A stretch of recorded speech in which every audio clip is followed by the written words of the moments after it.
नमस्कार दोस्तों, मैं आपका दोस्त एस्ट्रो तरुण। आज बात करते हैं कालसर्प दोष के बारे में। क्या होता है कालसर्प दोष और कैसे लगता है ये कालसर्प दोष।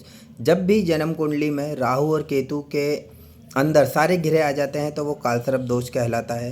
क्योंकि ज्योतिष में राहु को काल का नाम दिया गया है और केतु को सर्प का नाम दिया गया है, और इन दोनों से जुड़ करके ही बनता है कालसर्प दोष।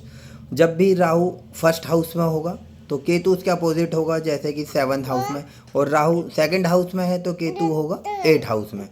और जब भी सारे ग्रह राहु और केतु के अंदर आ जाएंगे तो वो कालसर्प दोष कहलाता है। अगर चंद्रमा बाहर है तो वो आंशिक कालसर्प दोष, और अगर गुरु बाहर है तो वो कालसर्प दोष होगा ही नहीं। हर घर से एक अलग नाम बनता है कालसर्प दोष का।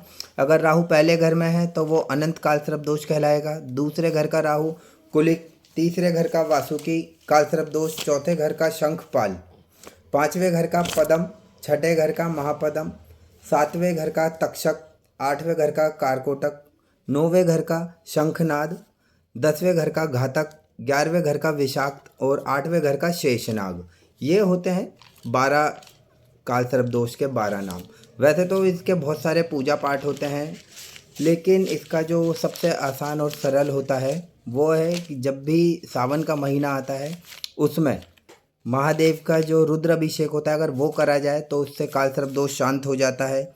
या फिर हमारे जो 12 ज्योतिर्लिंग हैं उनमें से किसी भी एक ज्योतिर्लिंग पे जा कर के दर्शन करने से भी कालसर्प दोष खत्म होता है।